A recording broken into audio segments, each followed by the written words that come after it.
Кутмандуу кечиңиздер менен арбаңыздар, ардактуу кесиптештер.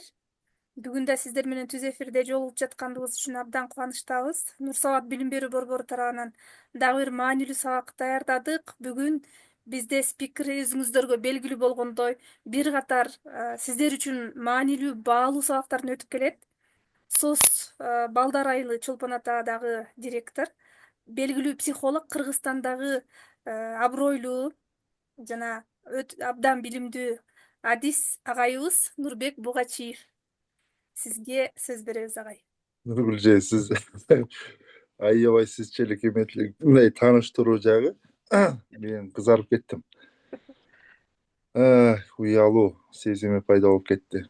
Саламатсыздар, урматтуу ата энелер, урматтуу эжелер, агайлар. Бүгүн биз мен сиздерге, эгер кааласаңар, мен жакында бир Кытайга барып келдим да. Анан Кытайда эми көп эле өлкөлөргө барып келгенбиз, бирок Кытайдын бир өзгөчөлүгүнө бардык да. Бир чоң бир конференцияга катыштык. Кыргызстандан көптөгөн мектептердин директорлору катышты, өзгөчө Бишкек шаарынан. Анан университеттердин дагы проректорлору, ректорлору, колледждердин директорлору катышты. Анан ошол жерде бир жакшы бир форумдун темасы ушундай болду да: искусственный интеллект в обучении, изучение, обучение китайского языка и педагогики депчи. Анан ошондо карап турупчу, Кытайдын, эми Кытай аябай эле өнүккөн өлкө экен. Жаныбыз дагы бир чоң кошунабыз. Анан мен Кыргызстандын биздин акыбал менен карап көрдүм да. Биз кайсы жерге семинар бербей эле, кайсы тема болбосун, ар дайым гаджет, телефон маселеси ар дайым көтөрүлөт. Ар дайым телефон кандайдыр бир жаман бир нерседегидей жалпы мындай коомчулуктун, мугалимдердин, ата энелердин ошондой бир жакындоосу бар да. Бир кандайдыр бир телефон, интернет бир начар нерседегидей кабыл алабыз. Анан ал жакта эң мага жаккан сөздөрдүн бирөөсү, биз мектептерди, колледждерди, университеттерди кыдырып жүрдүк. Анан бирөө дагы, Нургүлже, биз балдарды окутуп атабыз деп айтышкан жок. Баардыгы эмне деди билесиңер? Мы взращиваем таланты деди. Мындай айтканда, биз таланттуу балдарды взращивать дегенде кандай? Өндүрүү деп болобу? Өстүрүп жатабыз. Жосо Микрофондорду өчүрсөңүздөр абдан сонун болот эле да. Мороженое?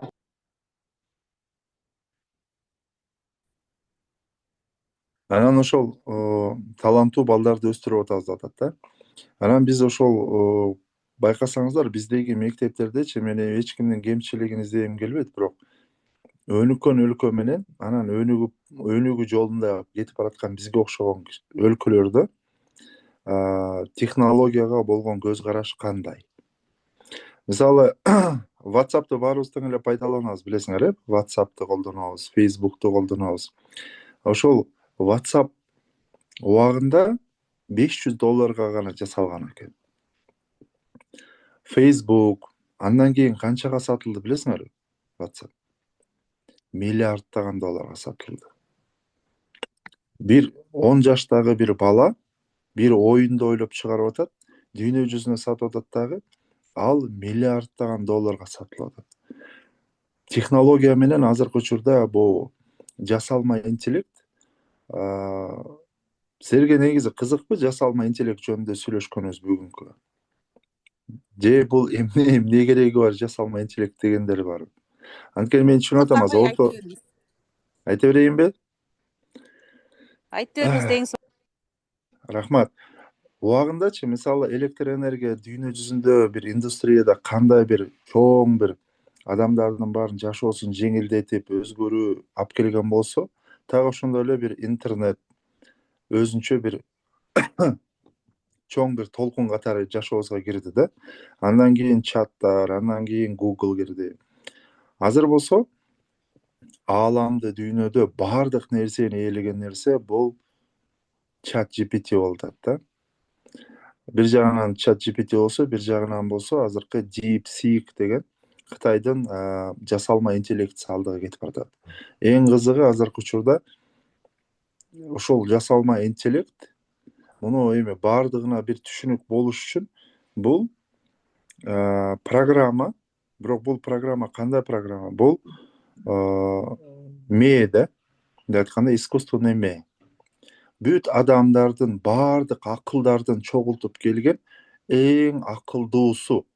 Ошондуктан азыркы учурда мен 500 китеп окудум, мен акылдуумун деп эч ким айта албайт. Же болбосо менин IQ'м баланча болду десе дагы, ал жасалма интеллектиден эч ким акылдуу боло албайбыз, эч ким. Анткени ал жерде бүт нерсе бар.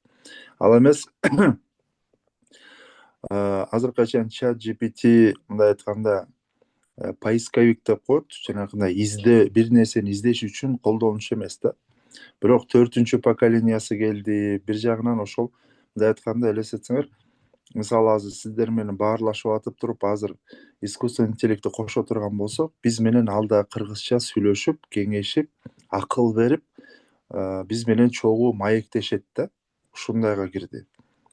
Акыркысында DeepSeek видео жасай башташты. Мындай айтканда, бүт издейчү нерселердин баары искусственный интеллект, жасалма интеллект аркылуу жасала башташты. 24-жылы бир мультфильм, эң алдыңкы, эң мыкты мультфильм катары Flow деген, агуу деген сөздү, англисчеде Flow. Ошол мультфильм, анимациялык мультфильм толугу менен ушул искусственный интеллект тарткан да. Анан ал биринчи орун алды. Жакында искусственный интеллект бир хирург менен чогуу операция кылды. Бир адамды операция кылды. Узактан операция кылууларга катышып атат. Анткени бүт азыркы учурдагы жанакы технологиялык аппараттардын көбү электронный болгондуктан, искусственный интеллект баардык нерселерди ошо робот, мындай айтканда, ошол нерселер менен кирип, бир жаңылыктарды алып келип атат да. Бирок чат GPT'нин дагы бир өзгөчөлүк бир эмеси бар экен, бул курал катары.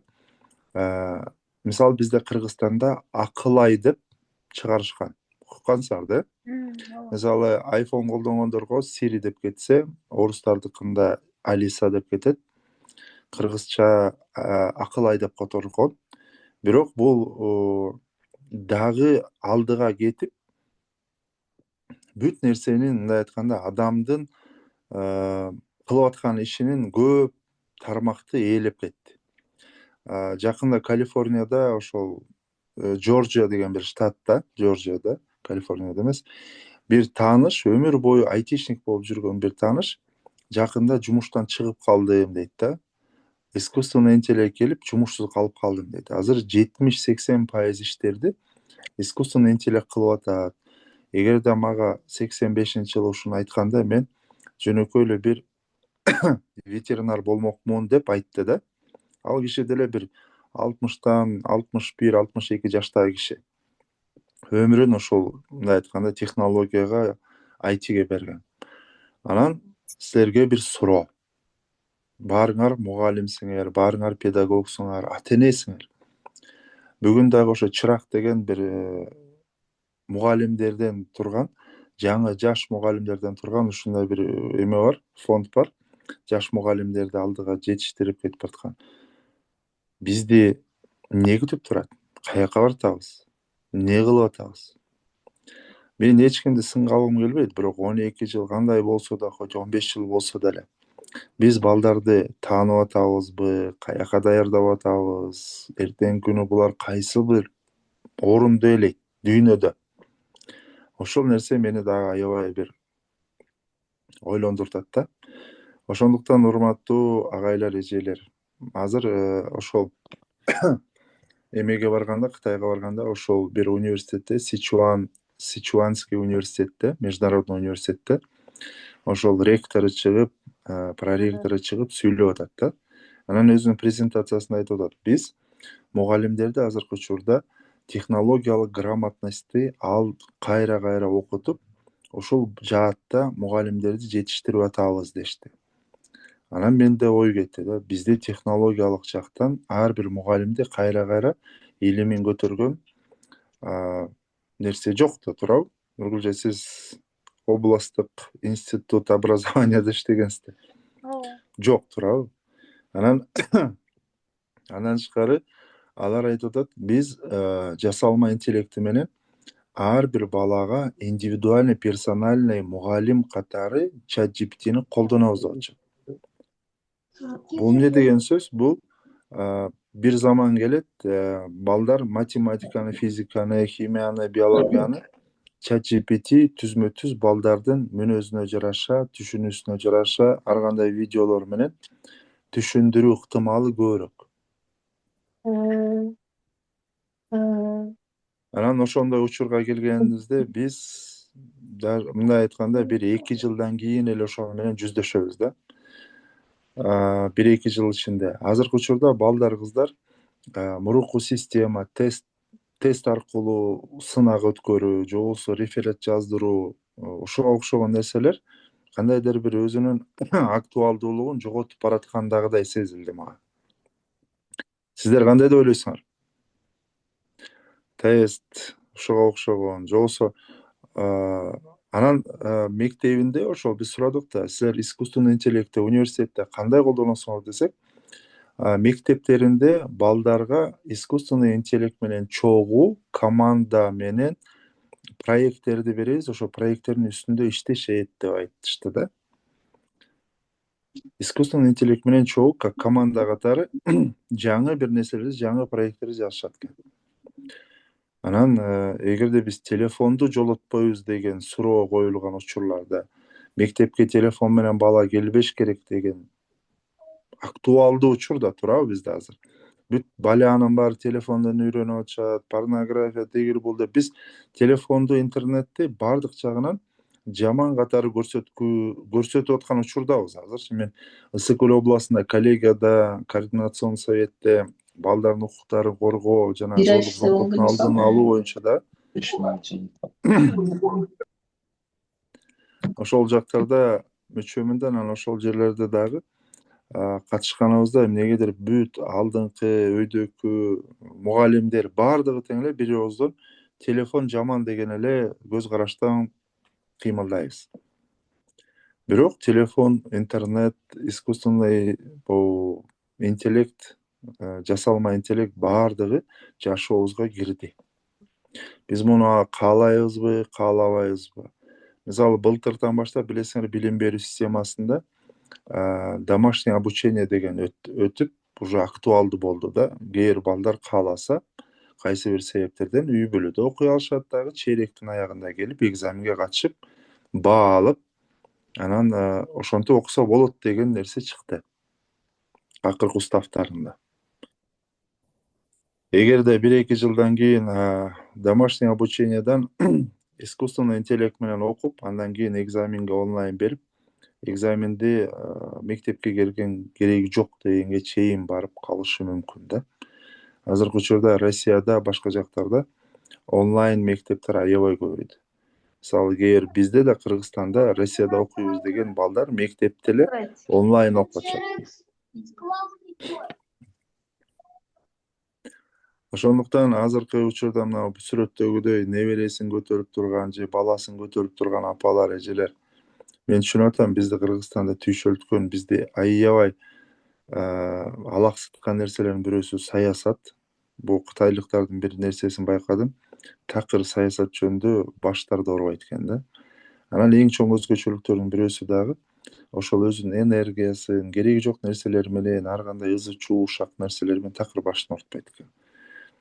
Анан эгерде биз баарыбыз тең ойлонуп, эртеңки күnkү балдарыбыз жакшы, илимдүү, билимдүү, күчтүү болуп чыгышын ойлоно турган болсок, ошого чогуу бир сунуштарды берсек жакшы болмок. Анткени азыркы акыбал менен салыштырып турганыбызда биз Казакстанга, Россияга, Турцияга жана башка өлкөлөргө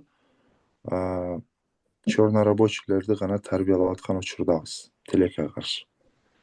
Мындай айтканда, балдарыбыз, кыздарыбыз көп учурда рахаттануу менен, өзүнүн жашоосун телефон менен жана жаңы бир нерселерди изилдөөгө эмес, же болбосо Россияга, же болбосо Англияга клубника терем, малина терем деп материалдык баалуулуктарды биринчи орунга коюу менен жашоосун, ден соолугун, өзүн мындай айтканда курманчылыкка чалып аткан учур да.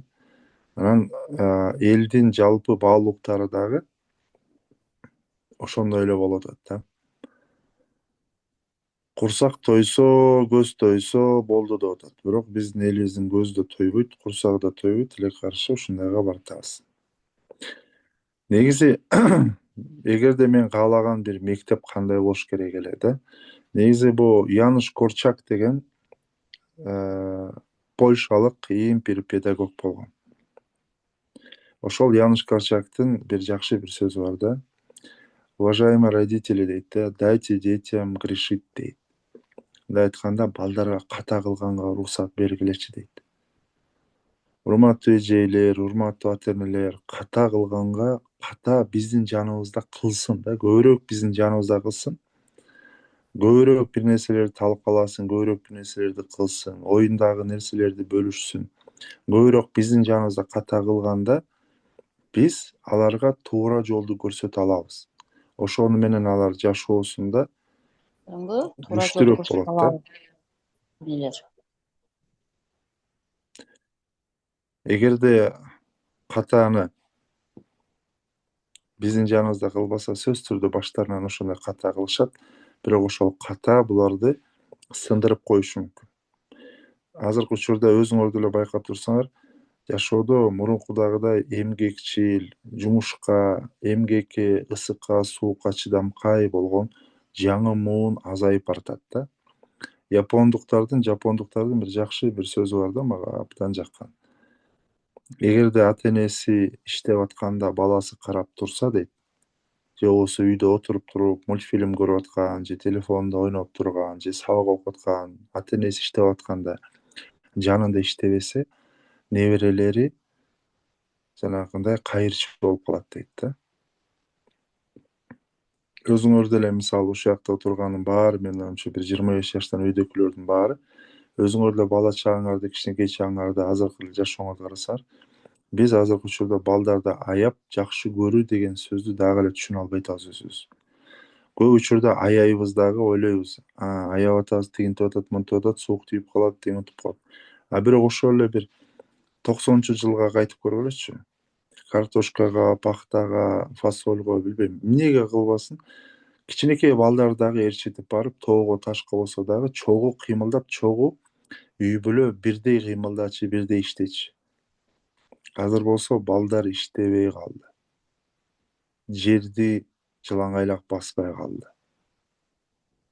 Эртең мененки заарда туруп, күнгө, билбейм, жаанга, шамалга, карды күрөбөй калды. Мындай айтканда, жашоосунда табият менен жакын жашабай калды. Жеген тамактары, ичкен тамактары биз жакшы көрөбүз деп, алардын ою менен болуп атабыз, бирок бул алсыз бир муундап келет.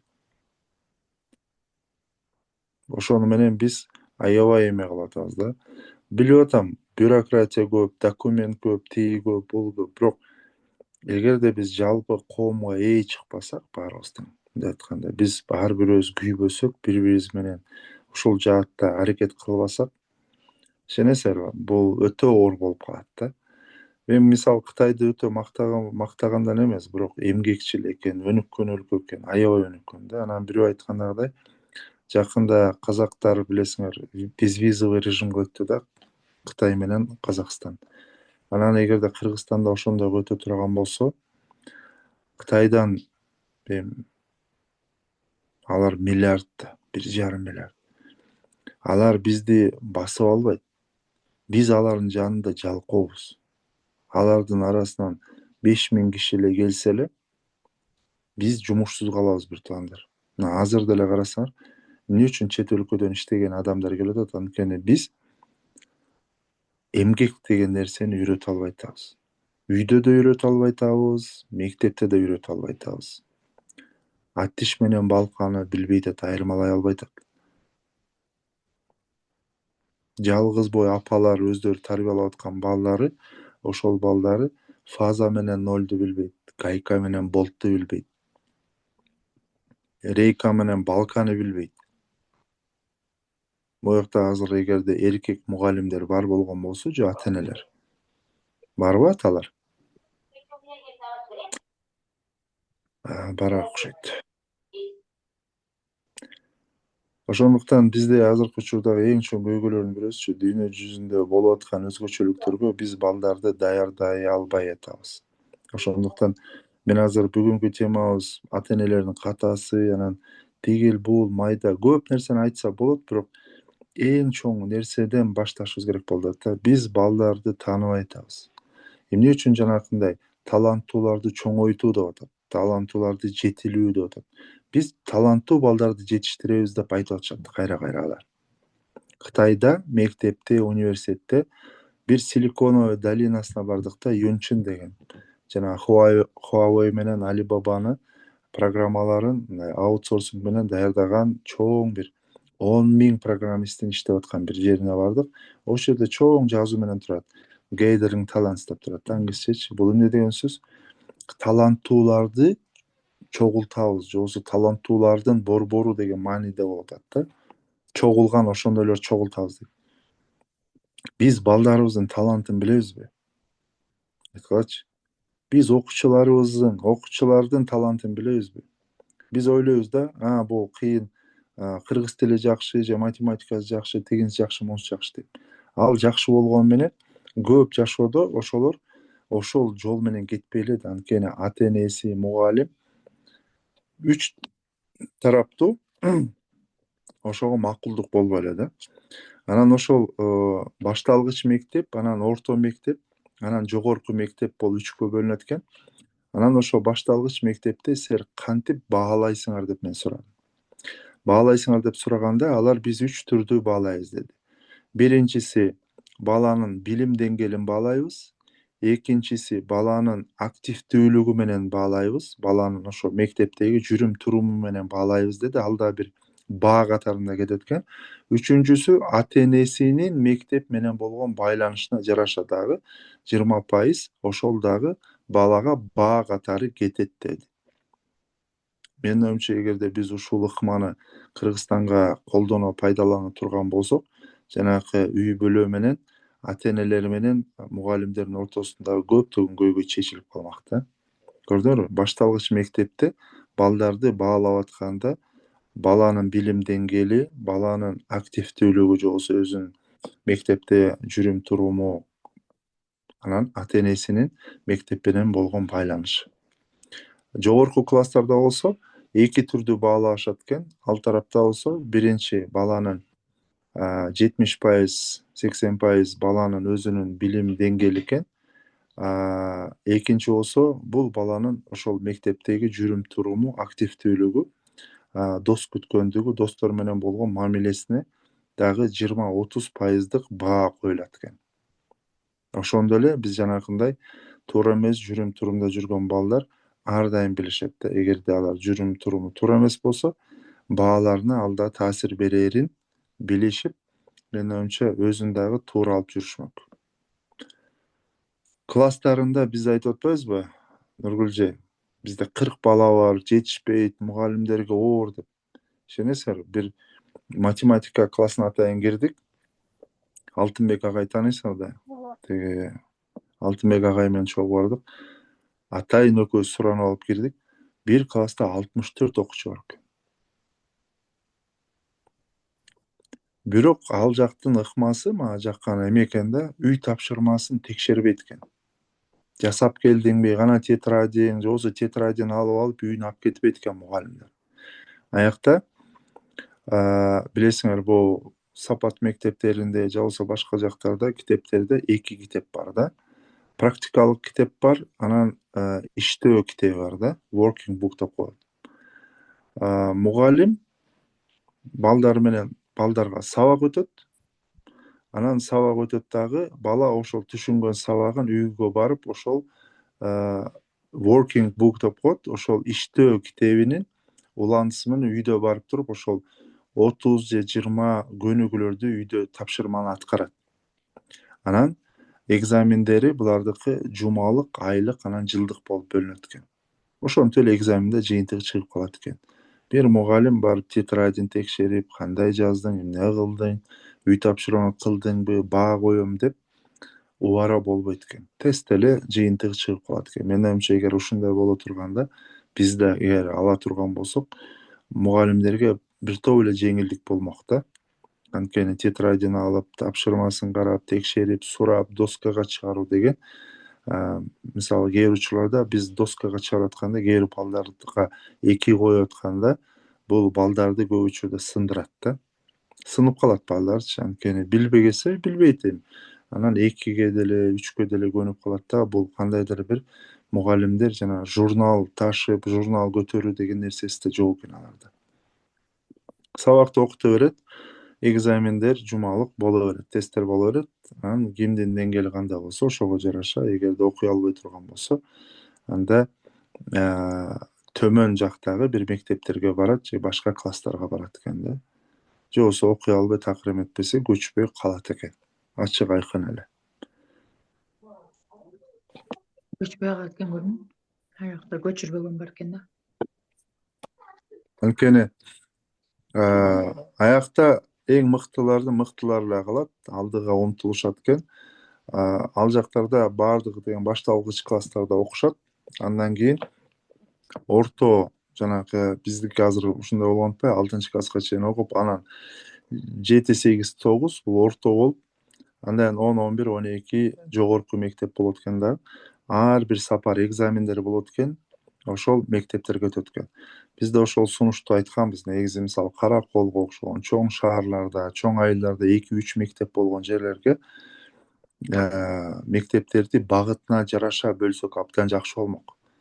Мисалы бардык мектептердин баары эле бирдей карай бербей, мисалы бир мектеп инженердик мектеп болсо, бирөөсү хим биологиялык мектеп болсо, бирөөсү болсо туризм багытында мектеп болсо, ушинтип бөлгөнүбүз абдан жакшы болмок да.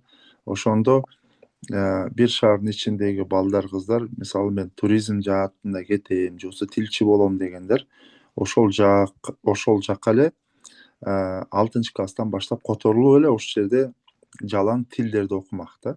Же болбосо туризм багыты болсо жалаң туризм жагын окумак. Ошондо биз дагы мыкты математик же инженерлерди бир жерге чогултуп алып, ошол жерде окутмакпыз.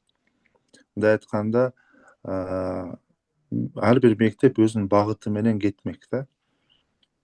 Мисалы биз Чолпон Атада директорлорго мен ошондой сунуш кылгам. Мисалы Чолпон Ата шаарынын өзүндө Осмонов менен Абдыразаков деген 2 мектеп бар.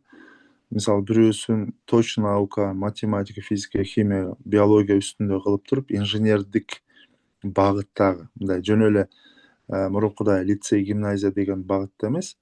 Анткени лицей, гимназия дегенде так эме жок болуп атпайбы? Балдар кайсы багытта кетип баратканы белгисиз да. А эгерде инженердик деп багыт койсок, анда ошол жака келечекте инженер болом, же болбосо врач болом дегендер ошол жака экзамен берип, ошол жака тапшырып, ошол жака карманмак. Же болбосо гуманитардык жактан туризм багытында окуйм дегендер туризм багытында окумак. Ошол Кытайдын мектептери боюнча эгерде сурооңуздар болсо, сурай бериңиздер, эжекелер, агайлар. Параллелдүү түрдө ошол мындай маек катары кете берели. Саламатсыздар, менде суроо бар. Угуп атабыз. Аябай жакшы маек болуп атат. Бизде азыр 12 жылдык билим берүүдө ушул сиздер айтып аткан интеллект боюнча маселелерди коюп, программаны ошого киргизип, мугалимдерди окуучу менен кошо даярдоо программасын билим берүү министрлигине сунуш кылсаңыздар кандай болот эле? Чын эле биз аркада калып калышыбыз мүмкүн да. Калып калдык деген мен ойдомун. Азыр балдарга сабак өтөбүз, сөз ChatGPT көп нерселерден жана тесттик работа берсең деле ал жактан чыгарып коюшат. Ушундай варианттар толтура эле да. Ушуну кандай кылып биз Кыргызстанга сунуш кылып сиздер көтөрүп чыксаңыздарбычы, кандай болсок болот? Сиз жакшы теманы көтөрүп атасыз, же ошол маселе ошондой болуп атпайбы? Мисалы азыр 12 жылдыкка деп комиссиялар түзүп, ар бир сабактарды карап, 12 жылдыкка бөлүп атышты да, комиссионночу. Бирок тилекке каршы ошол жерде региондогу мыкты мугалимдерди тартып, ошолордун да ой пикирин алса, абдан сонун болмок, бирок бизде андай нерсе жок болуп атпайт, түшүнүк. Кыргызстандагы эң чоң көйгөй эмнеде билесизби же? Биз бир кылынган нерседен бир сабак чыгара албайбыз да такыр. Биз ар дайым ойлой беребиз да болбу туура болбу деп. Бирок биз кайсыл балдарды, кыздарды жетиштирип атабыз, каяка баратабыз. Ошон үчүн ата энелердин көбү жеке мектептерге мүмкүнчүлүгүнө жараша, акчасына жараша жеке мектептер эмне үчүн азыр аябай актуалдуу, эмне үчүн аябай көп. Мисалы азыр мен билгенден эле Караколдо жеке мектептер көбөйө баштады, туурабы Нургүлжан? ооба.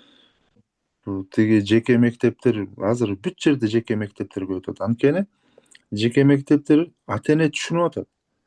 Эгерде мен баламды ушинтип 12 жыл баягы эле акыбал менен кармап тура берсем, бул балам меники мындай өзүн өстүрүп жетише албай калат. Аны бир жекеге беришим керек деп ыйласа да сыздаса да ошол жака берип атат.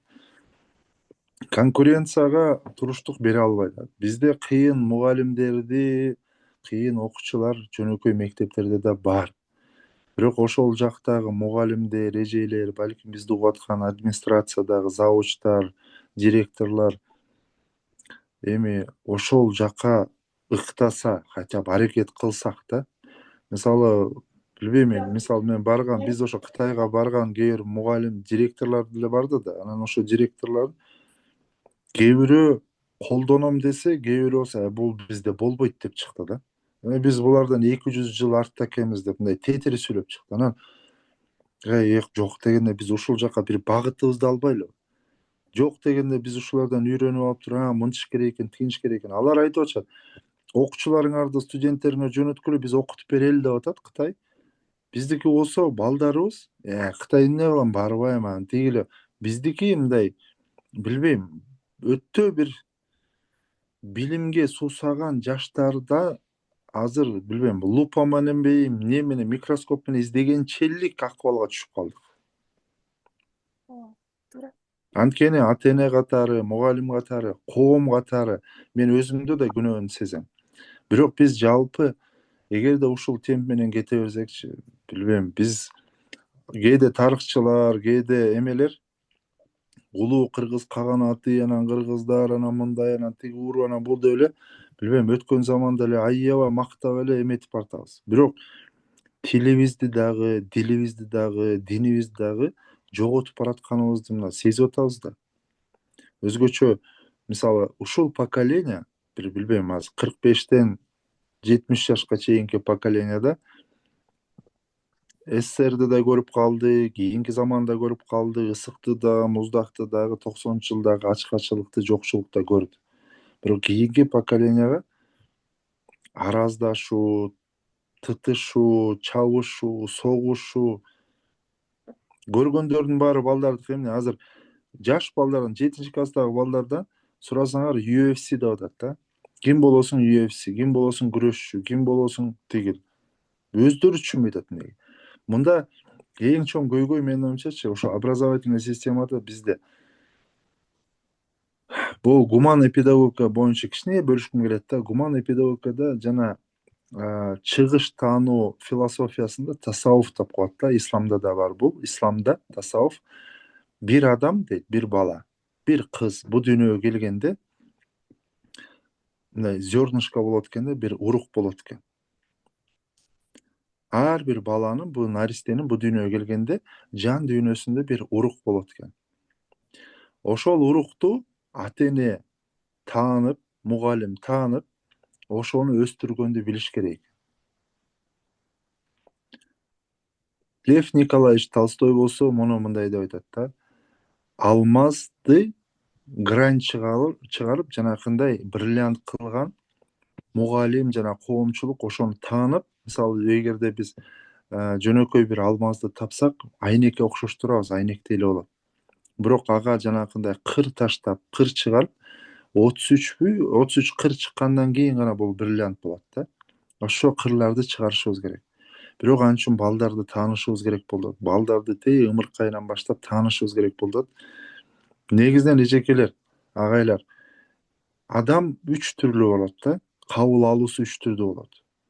Бул визуал, бул аудио жана кинестетик болот. Муну Крупская боюнча мен изилдеп, ошо Крупский учурунда, Макаренко учурларында Крупская ушуну баштаган. Андан кийин Сталин учурунда эмнегедир бул токтоп калган. Ошол учурда эле баланы бала бакчаларда тандап, баланын шыгына жараша тандашкан. Мисалы, аудиал болгон бала бул кулак аркылуу, угуу аркылуу бүт нерсени кабыл алат да. Ал балдардан кыйын тилчи чыгат, көптөгөн тилдерди оңой үйрөнөт, ыр саптарын оңой жаттай алышат, сөзмөр болушат. Кулактары, мындай айтканда, бүт нерсесин кулак угуу аркылуу кабыл алышат. Визуалдар болсо, булар деген креативдүү болот. Көп нерсесин таануусун көз аркылуу болот.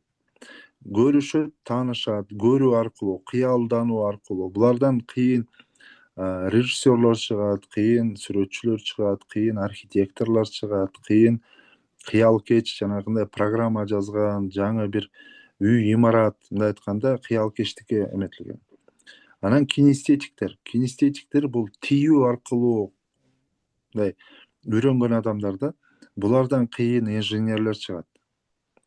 Жанагындай математик, инженер, булардын мээси ушул тарапка иштейт көбүрөөк.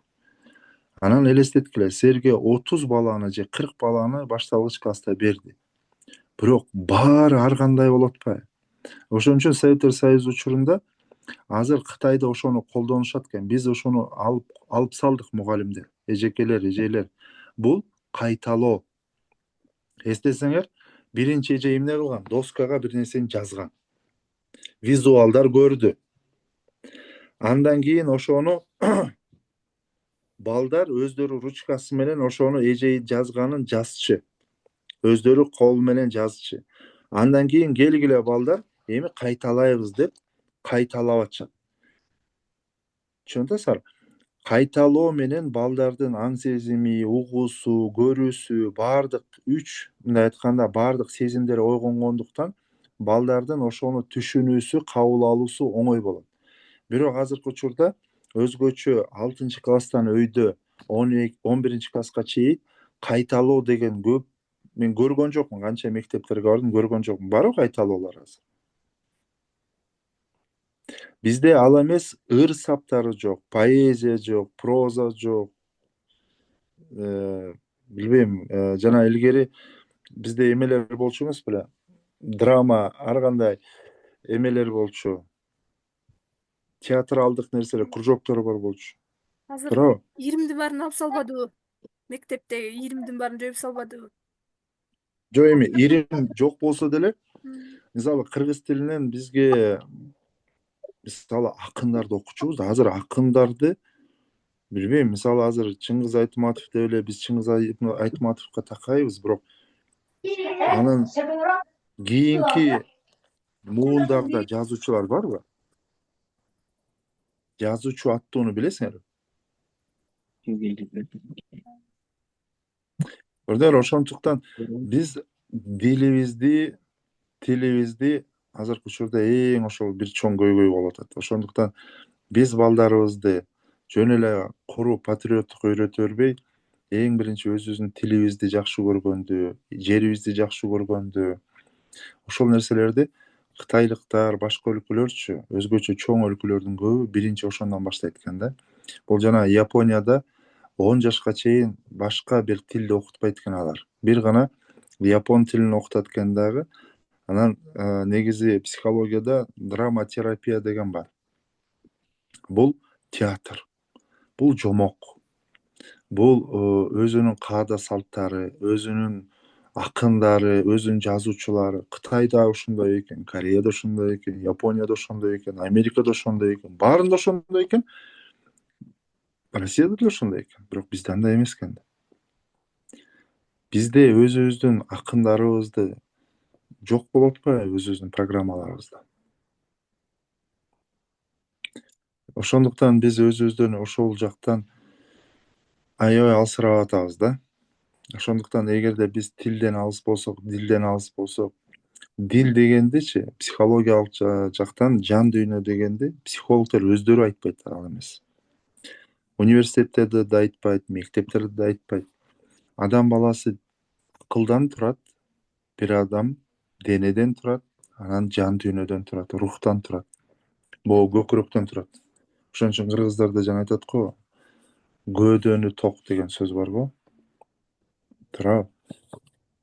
Анан кара мүртөз деген бар. Могу жери бешенеси жарык экен, ар жагында бар экен, бирдемени көргөн экен. Жана уюткусу жакшы экен. Ошондой сөздөр, көп нерселерди биз азыр такыр колдонбой атабыз, бирок ошого окшогон сөздөрдүн баары рух менен байланыштуу нерсе экен да. Мисалы,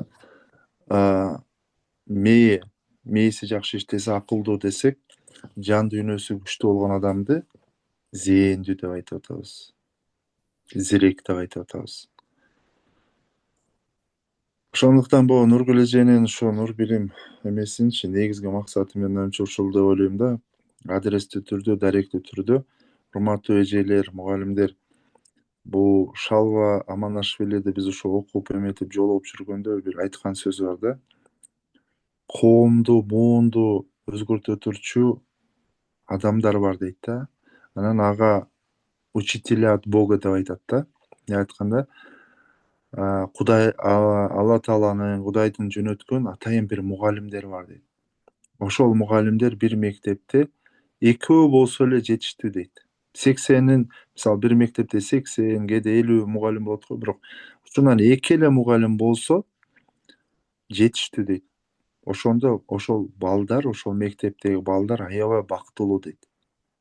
Анткени алар таяна турчу, ишене турчу, аларды түшүнө турчу ошол эжейлери, мугалимдери бар дейт да. Ошондуктан келгиле ошондой бир мугалимдерден болобуз. Мен ошону атам, эми бизчи келгиле саясаттан, келгиле туура эмес нерселерден алыс болобуз дагы, күчтүү, муунду, күчтүү, таланттуу балдар, кыздарды жетиштиргенге аракет кылабыз.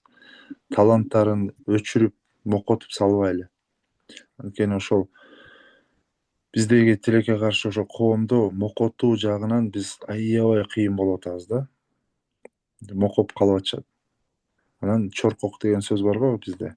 Эчтеке колунан келбеген, баардык нерсеге колунан түшө берген. Дагы ошондойго алып барып коюп атабыз да. Эртеңки күнү мына отурган могу жерде 66 киши, 65 киши катышып угуп атат. Балким башкалар дагы. Эртең эле бул балдар, кыздарчы, бирөө медсестра болот, бирөө врач болот, бирөө инженер болот. Анан ошолор жан дүйнөсү бош болсо, ар жагы караңгы болсо оор болуп калат. Ошондуктан алардын арасынан мугалимдер чыгат. Ал мугалим болгондо сөзсүз түрдө балдарды жакшы көрүп, балдарга жакшы мамиле кылган, адептүү, ахлактуу адам болуп чыгыш керек да. Инженер болсо да адеп, ахлактуу болуш керек. Мугалим болсо да, милиционер болсо да баардык жагынан адеп, ахлактуу болуш керек.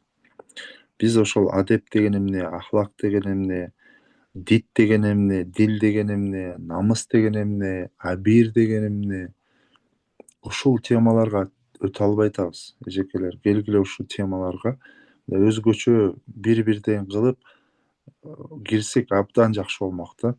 Эми бул балким силер билген эле нерсеңер, бирок ошону балдарга жумшак кандай жеткире алсак. Программаларда жок бул ооба. Мектепте жок.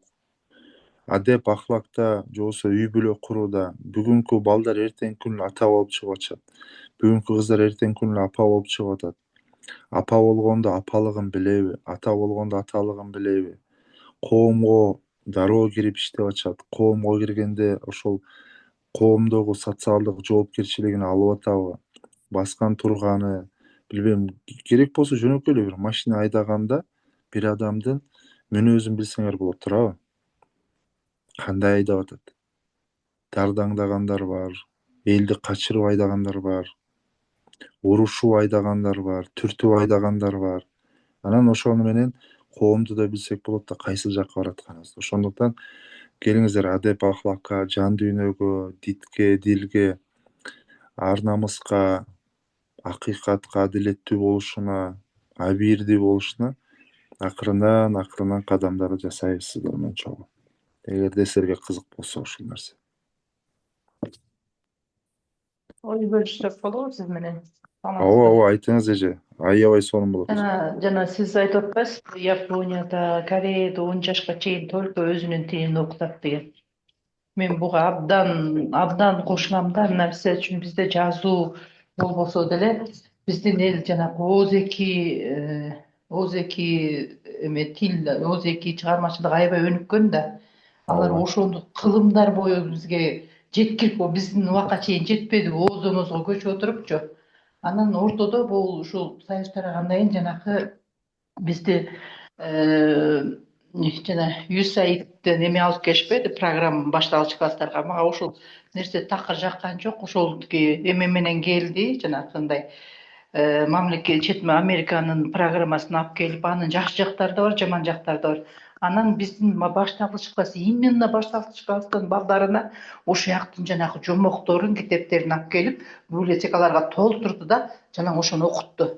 Эми ошол китептерди ачып окусаңыздар, мен окусам, мисалы үчүн, ал жердеги ошол каармандардын аттары таптакыр башка, балдардын тилине туура келбейт. Анан чыгармалар, ал чыгарма эч убакта тиги эмеге баланын эсинде калбайт. Алар деген ошол өздөрүнүн элине ылайыктуу да. А биздин баягы жомоктор кайда? Ал жоголуп кетти да. Кыргыз элинин жомоктору эң сонун.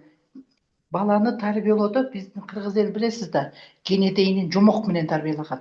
А жомоктун ичинде кыргыз элинин турмушунун бүт баары бар чагылган.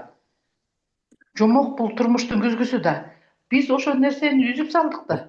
Биз тетиги Американын жомокторун алып келип, азыр любой мектепке барып, библиотеканын начальный класстын, башталгыч класстын эмесин карап көргүлөчү.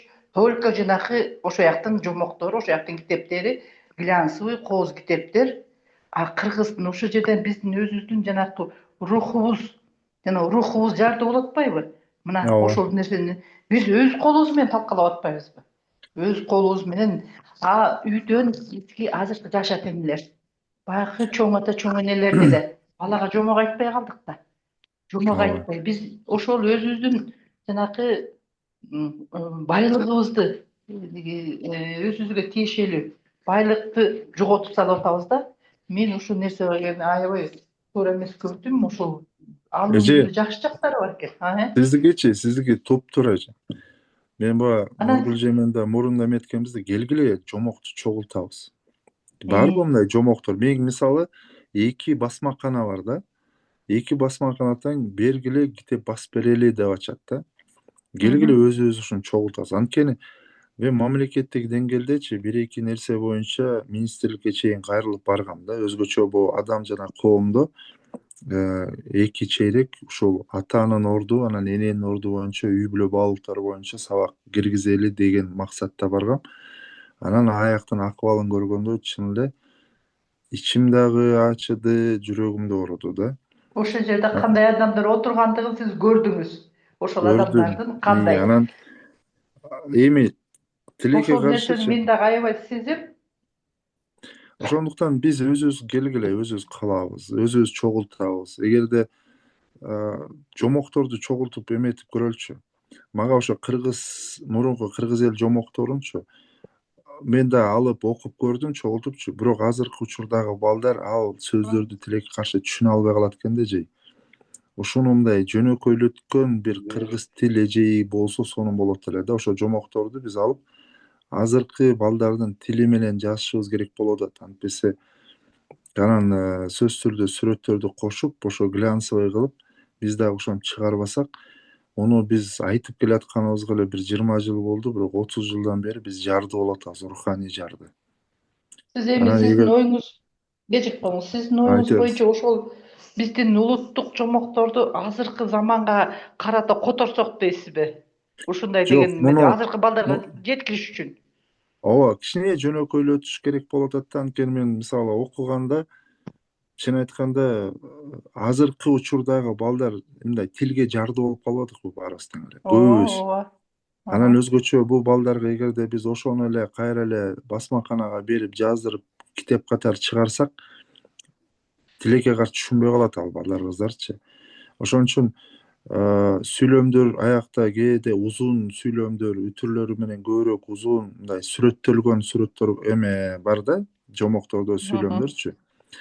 Ошону маектерин, бири менен сүйлөшкөнүн, ошону мындай кыска, анан ошол баланын жашына жараша бөлүп карап чыгышыбыз керек болуп атат го деп ойлойм да. Мисалы 5 жашка чейинки балдарга өзүнчө бир жомок, андан кийин 5 жаштан өйдөкүлөргө бир башка жомок да. Мен бул Англиянын Тавистокская школа деген атайын изилдөө мектептери бар да, институттарычы. Эми бул Англия кылымдар бою өзүнүн эмесин кылган экен да, программасындачы. Анан ошолор элестеткилечи, бала мектепти бүтүргөнгө чейин 20.000 сөздү билип чыгыш керек экен. Атайын ошол бүт программасына мектеп китептеринде 20.000 жаңы сөздөрдү, мурунку сөздөрдү, бир эле сөздүн 4-5 мааниси бар, ошолордун баарын киргизген экен да. Бизде болсо азыркы учурда биз бири-бирибиз менен баарлашып кыргызча сүйлөшүп атабыз дейбиз, бирок ашып кетсе 2000 сөздүн ар жагы менен бер жагында жүрөбүз да. Бир нерсени сүрөттөй албай атабыз. Жана Төлөн Касымбековдон жана кел дегенде Төлөн Касымбековчу 4 барак, 2 жана Токтогул менен бир акындын экөөнүн бир күбү чертип эметишет да, ошо жанагы эмеден түшүп, Токтогулду көздөй түшкөндө ошол жагы Кетмен төбөгө жакын 4 баракты сүрөттөп атат. Чыңгыз Айтматов жаныбарларды канча бир барактап, 2 барактап, 3 барактап сүрөттөп атат. Биз азыр күбү кандай, күбү жөнүндө айтып берчи десе, эмне деп айтып беребиз? Күбү кандай болот? Мукамдуу деп эле айтпасак, билбейм, андан ары өзүбүз такалып атабыз да. Ошондуктан биз акырын ошол нерселерди жомок аркылуу, жер аркылуу, баатырларыбыз аркылуу, негизи балдарга дагычы ошол жомок аркылуу булар үлгү алган да. Модель подражания деп коет да психологиядачы. Биз бирөөнү модель катары карап, анан ошолордон үлгү алышыбыз керек.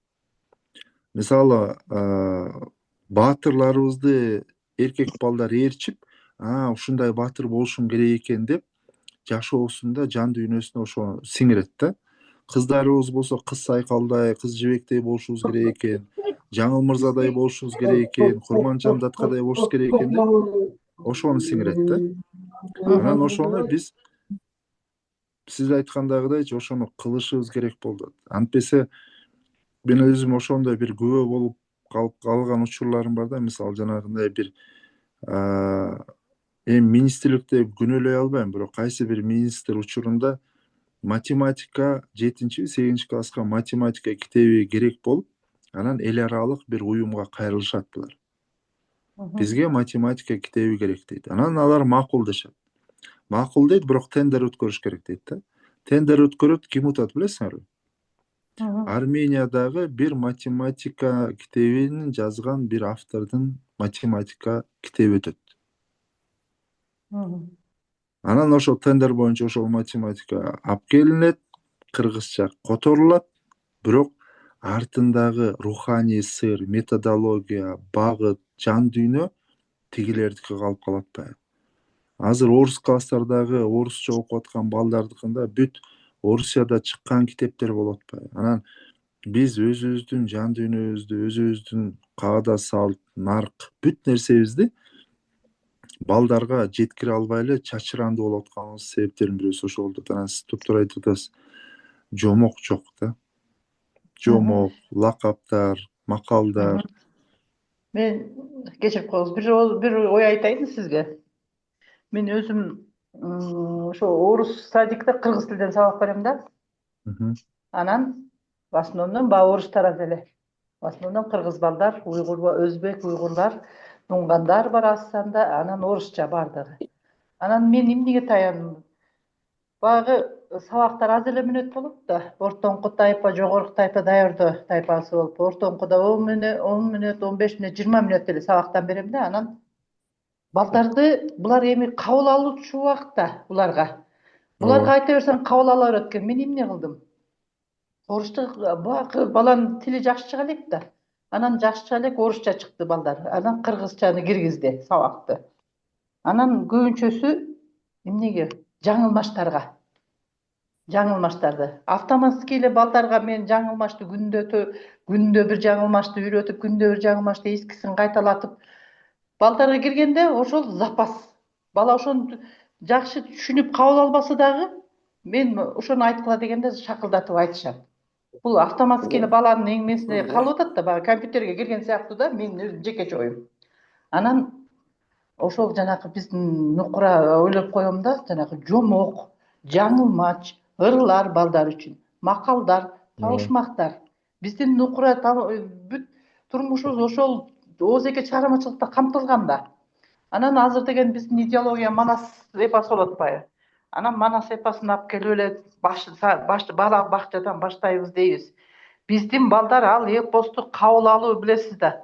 Манас бул өтө татаал чыгарма да.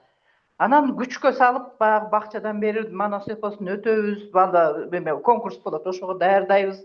Анан сөздөрдүн жаттата келгенде өтө оор. Билесиз да, Манас мисалы үчүн менин башыман ушул өтүп атат да, жылда даярдайбыз.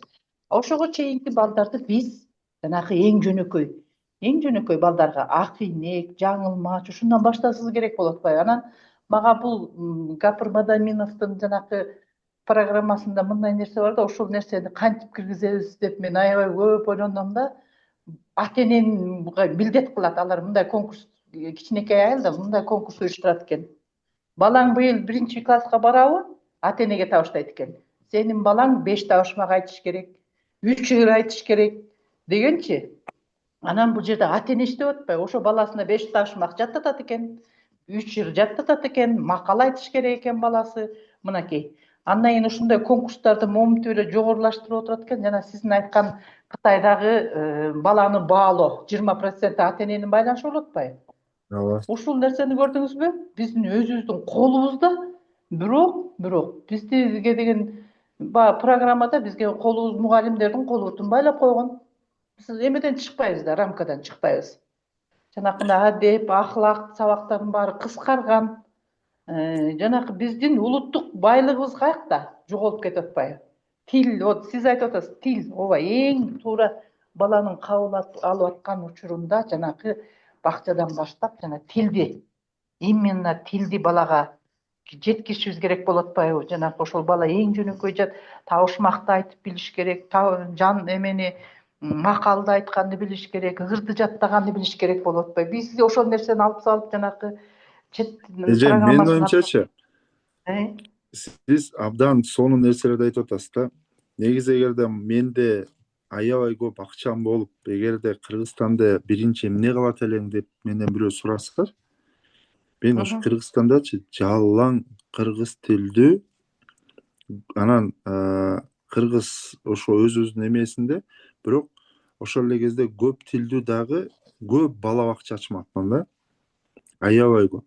Мисалы бул Шалванын Паата Аманашвили деген баласы бар да, профессор. Анан ошолордун бала бакчасы бар. Анан мага ошол бала бакчасы бир четинен жаккан да. Ал жакта бала бакчада алар 2-3 нерсени үйрөтүшөт экен. Биринчи, сүрөт тартууга аябай маани берет экен, музыкага аябай маани берет экен. Анан ошого окшом жана руханий баалуулуктарды булар кандай сиңирет экен билесиңерби?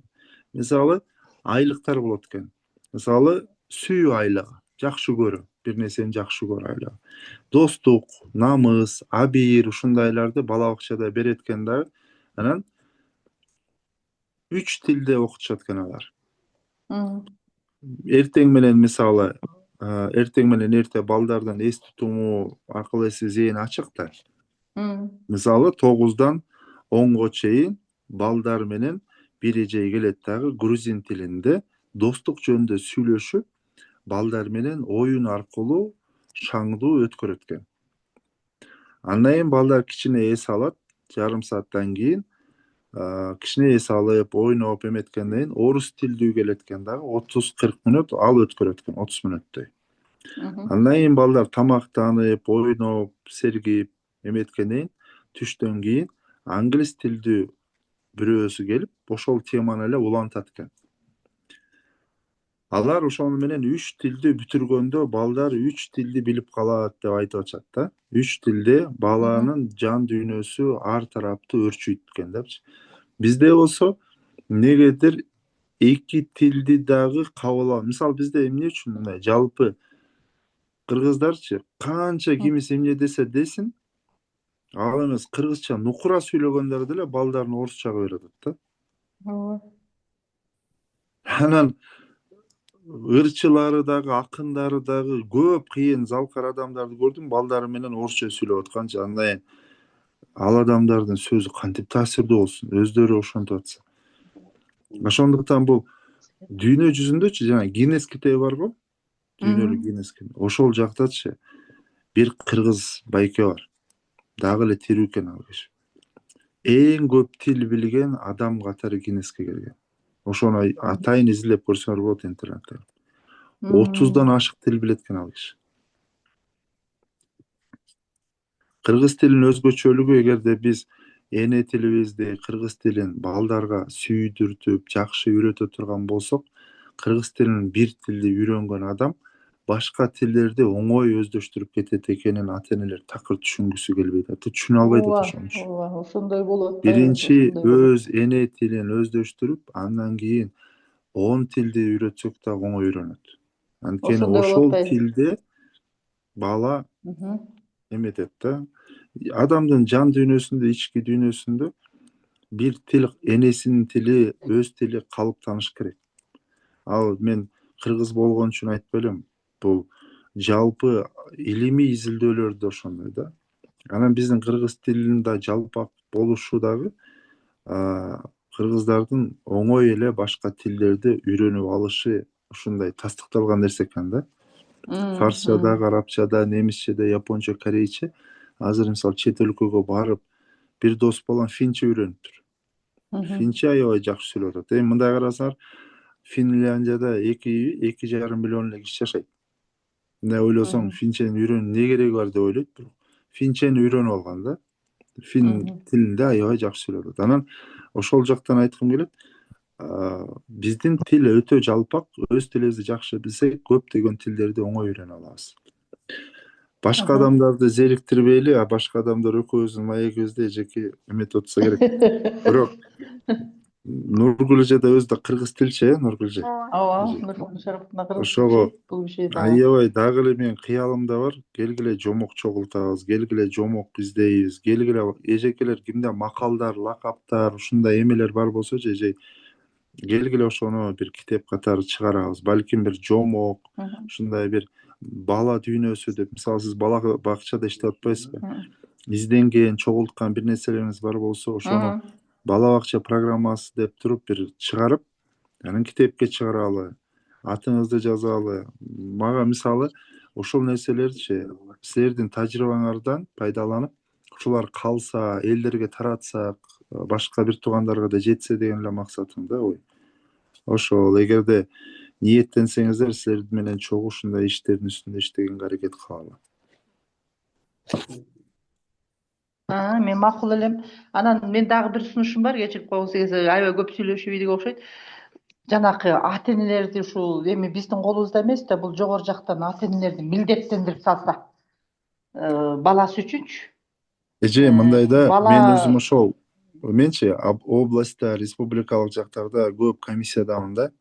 Анан бул мындай экен да, биз ушул балдарды тарбиялап аткан, мына бала бакчада сиз окутасыз, андан кийин эжелер окутат. Анан ата-энеси бир учур келет экен, ата-эне үйүнө бала уктаган эле барат экен. Ата-энеси деле уктаганы барат экен. Тамак ичүү учурунда эле экөө жолукпаса ата-энеси менен, көп учурда коомчулук менен эле бала чуркап жүрүп, андан иштеп эле, андан эле сүйүү күйүү болуп эле 19-20-22 жашында үйлөнүп алышат экен. Биз жашоодо бул балдарды ата болуу дегенди, жигит болуу дегенди эч ким үйрөтпөйт. Чыныгы жигит ким? Чыныгы ата болуу ким? Апа болуу кандай болуш керек? Апа кандай болуш керек? Аял заты кандай бир мындай оозунан кара ит менен көгүттер эмес, мындай бал тамып туруш керек да. Биз кыздарыбызга оозунан бал тамгандай кылып тарбия албай атабыз дагы, анан алар эртеңки күнү ата-эне боло калып эле, анан алар деген эч кандай баласы менен алектенгенди билбей келип калат да. Эгерде биз ушул бала бакча, мектептерде ата-эне болуу деген бир ушуга басым кылган, адепке басым кылган, адам болууга басым кылган, абийир, намыс ушуга басым кылган болуш керек болуп атат мектептерде. Башка жолу жок. Биз ал ата энелергечи мына административный штраф дегенди чыгарышкан 1000 сом. Азыр 1-класстагы, 3-класстагы, 4-класстагы балдардын бири-бири менен урушуп кетип, ата энелери менен соттошкондор бар. Ар бир мектепте ушундай кейс окуялар бар да. Анан бир завучу, директору, соцпедагог ошонун артынан эле жүрүшөт көбү. Мурун бир 7-класстарда бир тентектер, ызычуулар башталса, азыр бул 5-класска түштү же. Азыр переходной возраст, мурун деген биологический переходной возраст 12 жаш болсо, азыр 8 жашка түштү. Бирок биз азыркы учурда балдар, кыздар арасында эрте жыныстык же болбосо сексуализация деп коет. Бул жетилүүсү тезирээк эрте башталып атат. Тамак аштан дагы, жеген кийгенден дагы, абасынан дагы баардык нерсе таасир берип атат. Өзгөчө телефондогу информационный бул баардык нерселер катуу таасир берип атат да, эрте жетилип атат. Ал эмес, мисалы менин өзүмдүн тажрыйбамда, менде көп балдарым бар, өзүмдүкү соз балдар айылында. 9 жашта кыздарда менструальный цикл башталып атат. Анан биз көп нерсеге даяр эмес эле, баардык нерселерге мындай болсо, тигиндей болсо, анан бул туура эмес, анан илгери деп эле биз улумун эчтекесин, мындай айтканда, ийкемдүү болгусу келбей атат. Жаштар силер бизди түшүнбөйсүңөр деп атат. Балдар болсо өз билгендей чоңоюп атат. Мындай айтканда, бир ушулардын арасында көпүрөөк курчу, жалгыз эле мектеп, мугалим, анан бала бакча болуп атат да, мындан кача албайбыз. КДДга катышып атабыз, комиссия по делам детей. Эми элесеңер, 6-класстагы кыз эмне кылсаңар кыла бергиле, өлтүрсөңөр өлтүргүлө, калтырсаңар калтыргын, мага баары бир деп атат. 12-13 жаштагы кыз мага баары бир, эмне кылсаңар кыла бергиле, мен өз билгенимди кылам, денем да мага таандык, мен өзүм да таандык, эч кимдерди уруп ойнобойм деп атат. Бирок ошого чейин бирөө келди да, алып келдик да, биз алып келдик ушуну баары. Биз убагында көз жумдук. Биз ошого эчтеке кылган жокпуз. Биз бала бакчадан баштап ал кыз менен бирөө да көзүнө карап, кызым кандайсың, жакшысыңбы дегендин ордуна 2ден койдук, 3дөн койдук, ата энең чакыр дедик, сен эмне деп атасың, качантан бери мага мынтип калгансың деп атабыз. Көчө күнү болочок мугалимдерге ошол жанагы Чырак деген долбоордо жүргөн бир мугалимдер бар да, алдыңкы мугалимдер жетиштирүү проектиси. Анан ошол жерде 3-4-курстагы бул балдар, студенттер педагогикада окуган. Эгерде окуучуңар же болбосо окуучу кыз силерди сөксө эмне кыласыңар деп сурады. Анан бирөө айтты, мени сөктү деди. Бирөө сөктү, анан мен аны игнор кылып коюп, эчтеке укпамыш болуп койдум дейт да. Түшүнүп атасыздар, азыркы балдар сөгөт, азыркы балдар чабат, азыркы балдар эмне үчүн антип атат? Анткени булардын жан дүйнөсүн биз карабай элебиз, жан дүйнөсүн укпай элебиз. Алардын ар жагына эмне үчүн бала кыйкырат же сөгүнөт? Психологияда мындай бир нерсе бар да, биринчи ой келет, андан кийин сезим келет, сезимден кийин анан иш аракет кетет да. Орусчасы мысль, андан эмоция, андан кийин действие келет. Действие бул сөккөнү. А сөккөнгө чейинки эмоция кайсы эле? Эмнеге бул өзү коргош үчүн коркту, же болбосо чочуду, же болбосо өч алгысы келди. Кайсыл эмоция болду? Биз ал баланын эмоциясын карабай элечи, дароо эле ошончо класстын жанында мени сөктү, эми мен эмне дейт, эртең мына азыр чыгып туруп баары айтат. Мектепте 2000 окуучу бар, 80-100 мугалим бар, азыр баары тең ушуну айтат деп биз эл эмне дейт дегенди биз коркуп атабыз да. Түшүнүп атасыздар? Жана КДДга катышып атканда меники дагы так эле ошондой болду да. 13 жаштагы кыз турат, эмне кылсаңар кыла бергиле деп атат, баарын карап. Ал жанагы бир Чыңгыз Айтматовдукундай эле бир бөлтүрүк да. Көздөрү кызарган, эмне кылсаң эмне кыл, мен силерди бирөөңөрдү тиштеп алам дегендей эле карап турат. ИДНда баары тең. Муну деген бузуш керек, тыныч керек. Мен айтып атам да, силер макул кетирдиңер, макул лишать еттиңер, макул ата энелик укугунан кестиңер, макул штраф. Анан эмне? Эмне болот? Бул кыздын тагдыры эмне болот?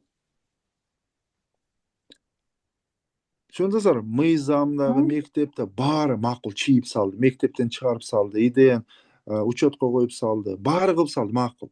Анан эмне болот? Биз бала калып калып атпайбы? ошол Биз болуп болсо атпайбы? Биз бала бир бала документально сөктү бүтүрүп деп, койдук. ооба да, биз бир бала сөктү деп, биз дароо өзүбүзгө алып атабыз да, өзүбүздүн аброюбузду ойлоп атабыз. А бирок ал баланын жан дүйнөсүчү. Ошол сөккөн баланы же кызды, ошол эгерде эң мыкты мугалим ким билесиңби? Энелик көз караш менен барып ошол баланы кучактай алган мугалим. Билем сага оор экенин. Ооба сен азыр ачууланып атасың. Ооба ушундай болду деп. Эгерде биз эжекелер, эжелер, мугалимдер биздеги эң чоң көйгөйчү балдардын жан дүйнөсүн, балдарды тааный албай атабыз. Биз дароо эле өзүбүздү көбүрөөк ойлоп атабыз да, эгоизм бизде болуп атат да. Биз дароо эле азыр эми мени жөнүндө эмне дейт? Эртеңки күнү мен эмне болом? Уят болдум, бүттү. Мен ушунча 20 жылдан бери иштеп эч качан мындай уккан эмесмин. Бул ким деген бала, кандай неме? Ошонун ордуна барып турчу, кучактап көргүлөчү ошол баланы. Башынан сылап көргүлөчү. Анын дартын угуп көргүлөчү. Бояк күйүп турганда бояк иштебейт.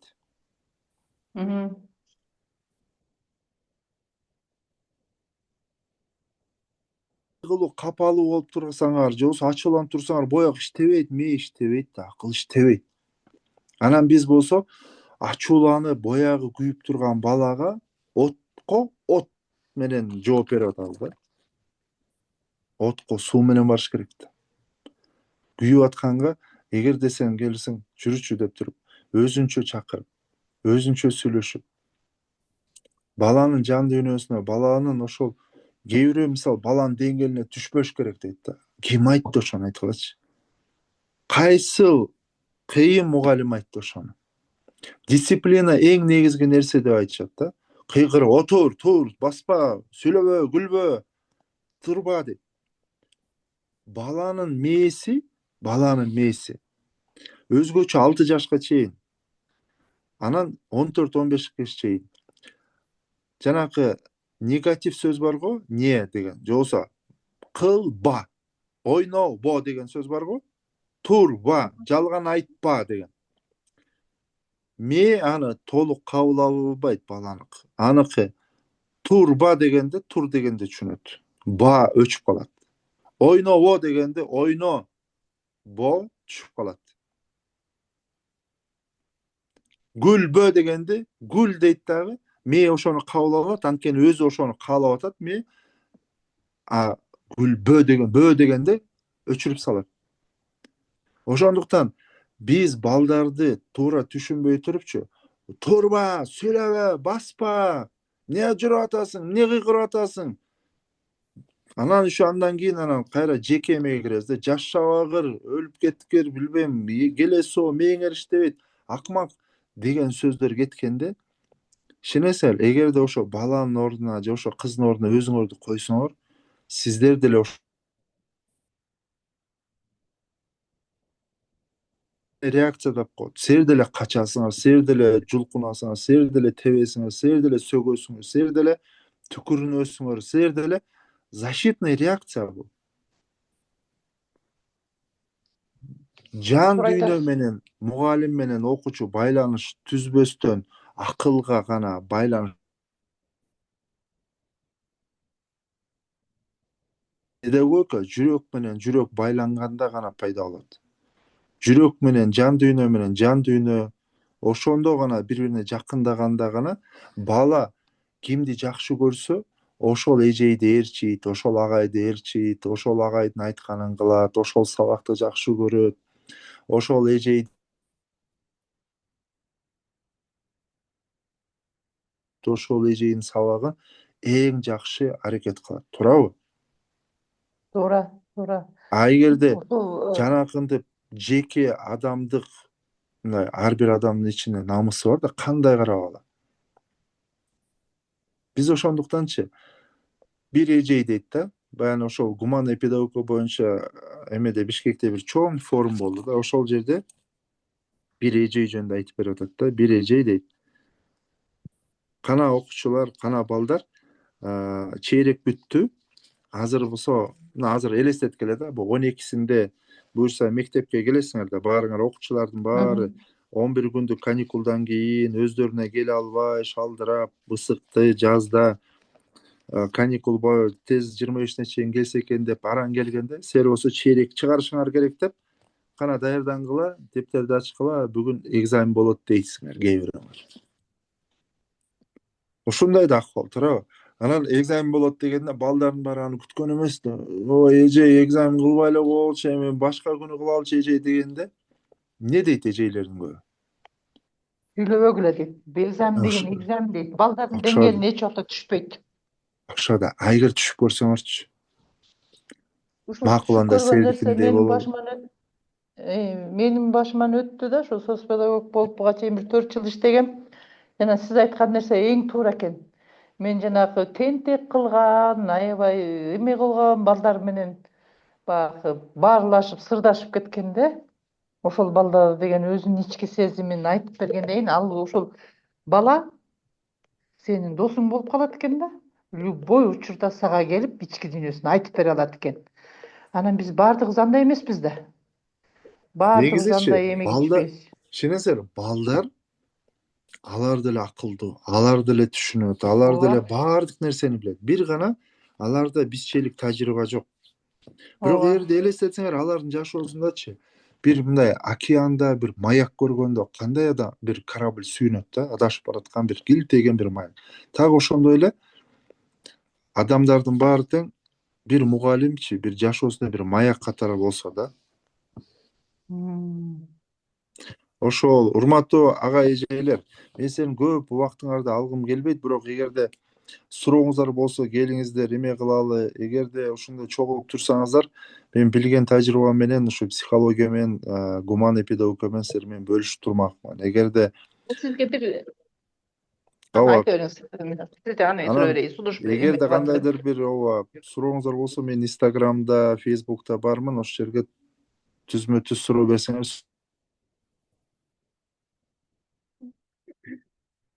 сурооңуздар болсо бериңиздер. Мындай суроо берет элем да, ушул жана сиз мугалим баланын деңгээлине түшүш керек, баланын жанакындай жан дүйнөсүн түшүнүш керек деп атпайсызбы? Биздин мугалимдерге эмне жетишпейт айтайынбы? Психологический билим жетишпейт. Мугалимдер тиги психолог эмес, ошол баланын психологиясын түшүнө албайт. Мен сизден суранам элем, как психолог катары ушундай сабактарыңызда көбүрөөк психологиялык жардам берсеңиз деп мугалимдерге. Анткени психологиялык билим көп жетише албайт, баланын психологиясын түшүнө албайбыз. Ошон үчүн жана Нургүл эжеге сиз Нургүл эже келиңиздер, эжекелерге, эжейлерге, агайларга психология боюнча, базовый психология боюнча атайын ушундай сабактарды өтөбүз. Эгерде мүмкүнчүлүк болсо, бир жакшы мындай офлайн деле жүздөшүп жакшы бир семинар Караколдо жака башка шаарларда өтсөк сонун болмок. Мен мисалы эң кызыгычы Баткенге, Ошко, Жалал Абадка көбүрөөк барам да, Каракол семинар караганда. Ошол жактар көп чакырышат, ошол жактарга көп барабыз. Таласка бардык акыркылардан. Бирок Каракол эмнегедир испит уктап атат. Мен түшүнүп атам, ушунун баарын уюштуруш керек. Келгиле чындыгында мисалы силер өмүрүңөрдүн азыр 1,5 саатын ушуга убактыңарды коротуп атпайсыңар. Кайдыгер эмессиңер, балдар деп атасыңар. Ар бир Кыргызстандагы бала бул биздин бала деген түшүнүккө баарыбыз ээ болсок, менин оюмча күчтүү алтын муундун келишине баарыбыз себепкер болобуз да буюрса. алдыда буюрса кылабыз агай. баштайбыз. Оффлайн уюштургангачы, бирок эми онлайн 7 майда пландаганбыз. Нурбек агай сыяктуу көптөгөн психолог, педагогдор менен гумандуу педагогика да бар анын ичинде. Мындай тажрыйбалуу билимдүү психологдор менен курстар болот да алдыда. Пландап жатабыз. Чындыгында мектепте психологдор жок, психологиялык билимге муктаж педагогдор. Туура эле айтып атасыз Айнагүл эжеке. Ооба. Саламатсызбы эжеке? Нургүл эжеке, ошо сизден сураныч онлайн болсо да ушундай бизди маектештирип, ушундай мыкты психологдор менен байланыштырсаңыздар, бүгүнкү сабак өткөн Нурбек агайга ишиңизге ийгилик агай. Рахмат сиздерге да эжекелер. Ооба, алдыда болот 6 психологдон турган сабак. Былтыр 8 психолог менен өткөнбүз, Нурбек агай. 100 киши катышты эле ошондо. Андан кийин деле өтүп эле келатабыз, бирок маалыматтын жетпей калгандыгынан азыраак болуп жатты. Бүгүн дагы 60-тай МИИТте 16 киши отурду. Кээ бирде эки тарапты тең 100дөн кишилер отурат да. Акысы Негизинен менин сунушумчу Нургүлжей. Нургүлжей, мүмкүн болсочу психология, бул детский психологияны мисалы ошого киришибиз керек да, ошол боюнча кетиш керек го деп ойлойм. Анан педагогика боюнча да. Ооба. Мындай жалпы азыркы учурда эми психологдор көп да. Анан жалпыга кирбешибиз керек го дейм да. Азыркы учурдагы азыркы замандын балдарды, кыздарды тааныганга, анан аларга кайсы ыкмалар жарашат. Анан келген конокторго сөз түрдө бир 2-3 ыкмасы менен бөлүшсө, сөз түрдө ошондой шарт койсок сонун болот да. Курактык психологияны дагы муктаж педагогдор. Возрастная психология, эгерде кааласаңар, ошол возрастная психологиядан баштасак болот. Негизи ошол 0дон 2ге чейин, 2ден 4кө чейин, 4төн 6га чейин, 6дан 10го чейин болуп кетет көбүнчө. Андан 10, 12, 12, 14, андан кийин анан подростковый период деп кетет дагы, бир 17 жашка чейинки бир кетет да. Ошонун баарын эгерде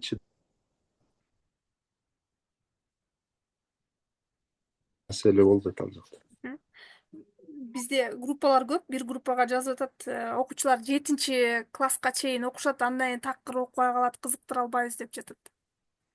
Аякта эң чоң маселе мындай да, эми элестетсеңер, бир адамда гормондор бар. Гормондорду билесиңер да. Гормондордун астроген, дроген деген мужской, женский гормондор бар. Анан бүт гормондордун кортизол, адреналин деген бар, серотонин, дофамин деген бар. Ошол гормондордун баары ошол 7-класста 200-300 эсе көбөйөт ал балдарда. Анан биз эң негизги катабыз мындай болуп атат да, эркек менен кыздарды бирдей окутуп, анан бирдей жыйынтык күтүп атабыз. Ошол эң чоң ката. Мисалы эркек балдарга көбүрөөк физкультура, көбүрөөк физический нагрузка керек болсо, кыздарга болсо башка нерсе көбүрөөк керек болот.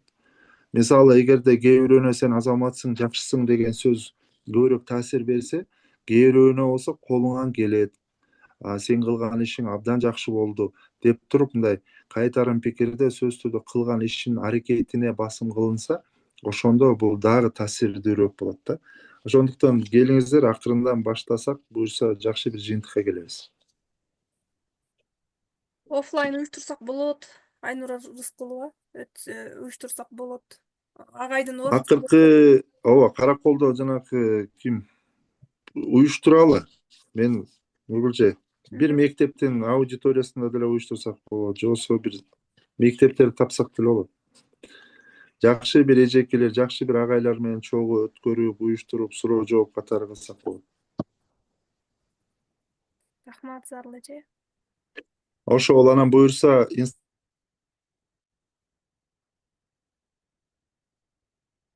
англисче, орусча, түркчө, башка эмелерден да изилдейм. Анан балдар менен көбүнчө азыркы учурда алтын муун кантип жетиштирсек болот деп изилдеп келатам.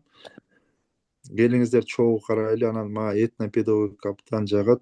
Илгерки ата бабаларыбыз кантип тарбияланган, кантип куштуу кылган. Силерде эгерде ошондой информациялар жакшы болсо, бөлүшсөңүздөр, мага да аябай пайдаңыз тиет эле да. Рахмат баарыңыздарга. Могу китеп боюнча ошол маалымат бере кетейин бесик Нурбек агай. Могу USAIDтин китептери жөнүндө жогоруда айтып кетпедиби? Булар ооба деген адаптацияланган китептер, анан Word Calc деген программа бар да, ошону менен классификацияланган балдардын жаш курактыгы боюнчачы. Анан ал жерде биздин Кыргызстандагы мугалимдер арасындагы эле жазып жүргөн мугалимдердин башын бириктирип атай окутуп, анан сонун китептер чыкты да. Мисалы Ысык Көл облусунан 4 жазуучу мугалим, башталгыч класс мугалими катышып, жакшы китептер чыкты. Же Bloom Library деген электрондук сайт бар, китепкана. Ошонун ичинде мисалы кыргыздын эле Бата деген текст бар, Курак Шопыр деген бар. Азыркы стилиге ылайыктап жазышты да. Ошол балдарга ылайыкталган текст, атай стилистикасы ылайыкталган тексттер, сонун китептер баланын ой жүгүртүүсүнө багытталып жатпайбы? Анан эгерде биз ошол сиз жомокторду чыгарайын деген жакшы ниеттериңиз болуп жатпайбы? Ошону жазса чындыгында болот. Ошол жазуучуларды пайдаланыпчы, биздин жанагы балдар китептерин жазган. Анан ошол сүйлөмдөрүн жөнөкөйлөтүп, жанагы татаал жомок туура айтып атасыз агай. Сүйлөмдөрүн жөнөкөйлөтүп жазса болот, балдарга жеткиликтүү болуп, жаш өзгөчөлүгүнө жараша китептерди чыгарса болот да. Мен ошол USAIDтин чыгарган китептеринин баалуулугун белгилеп кетип, ал жерде ой жүгүртүүнү өнүктүргөн биздин этно китептерибиз да бар ал жердечи. Адаптацияланган китептер бар, жакшы китептер. Эми сиз ошондой мага ошол сайтты бөлүшүп коюңузчу, мен да коеюнбу? карап окуп көрөйүн, Коеюн, ооба. Биз Доллар барбы? ооба, суроом бар. Саламатсызбы агай? Саламатчылык, эжекем, угуп атам сизди. Мен университетте анан бир учурда баягы 2-3 жумушта иштейм да, мектепте иштейм, дагы өзүмдүн курсум бар деген сыяктуу. Анан турларга чыгам, өзүм англис тилчи болгондугума байланыштуучу. Анан илимий жаатында дагы эме кылып атам. Анан ошо илимий ишим көп тилдүүлүк боюнча да, меники кыргыз, орус, англис тилдери боюнчачы. Анан сиз айткан жанагы сунуш китептерди чыгаралы, окуучуларга эме кылалы депчи. Анан мен илимий ишим мектеп менен, балдар менен байланыштуу болгондуктан мен уже 5 жылдан бери ошо эксперимент жасап жүрөм да, жанагы балдар боюнчачы. Анан ушу сиздин сунушуңуз мага жакты да. Анан эгерде жанагы китеп жазалы, жанагы балдардын эмеси боюнча деп атпайсызбы, мен ошого макул элем да. Как раз ушул балдарга тиешелүү да менин эмемчи, педагогикага. Түшүнүктүү. Ооба. Келиңиздер ошол эме кылып турчу, мен ошол Нурбек Богачиевди эле кирсеңер, Инстаграмда чыгат, анан бир байланышалы, чогуу сүйлөшөлү, кандай кылсак болот. Макул. Оюңуздар кандай болсо ошо берсе. Сабагыңыз жакшы болду агай. Ушундай сабактар көп Рахмат, болуп биз турса, көп ийгиликтерге жетебиз деген ойдомун. ооба. Нурбек агай менен уюштурган акысыз сабактар көп биздин YouTube каналыбызда. Анан Нурбек агайдын Инстаграмында да абдан сонун сабактар бар, ошол жерден көрсөңүздөр болот. Алтыда да курс уюштурабыз, ошолго катышыңыздар. Ооба. Макул, анда Мен бир суроом бар эле агай. Кыска эле ооба, суроо угуп менен. атам. Ооба. Сиз Кытайда болуп келген турбайсызбы? Анан мен Нарын шаарынан болом, атым Зарыл. Сиздин сабактарыңызга катышып жүрөм, Нургүл эже уюштурган. Зарыл эже угуп атабыз. Потому что мен ошо кесиптик окуу жайда иштейм да, ПТУда. Эже, негизичи азыркы учурда Кыргызстандачы эң маанилүү, менин оюмча, билим берүү жааттарынын бирөөсү бул кесиптик да. Бирок кесиптик дегенде бизде эмнегедир бул 2-, 3-чү орунда калып калгандагыдай каралып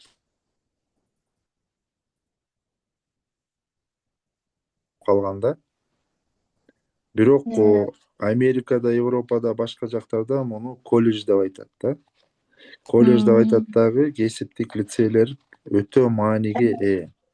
Анан мисалы биз барган мектеп бул 9-класстан баштап 10, 11, 12 класста эл аралык тил мектеби экен да. Аякта бүт мектептердин баары ошондой бир өзүнүн багыты менен кеткен экен. Ал эмес медициналык жогорку мектептер бар экен. Бүт мектептердин баары бир багыты бар экен. Жергиликтүү жөнөкөй жерлеринде кесиптик мектептер бар экен. Эми муну лицей деп айтпайт экен, просто эле мектеп деп айтат экен. Анан эң негизгиси аларда ошол лабораториялар менен анан иштөө процесстери көбүрөөк экен да.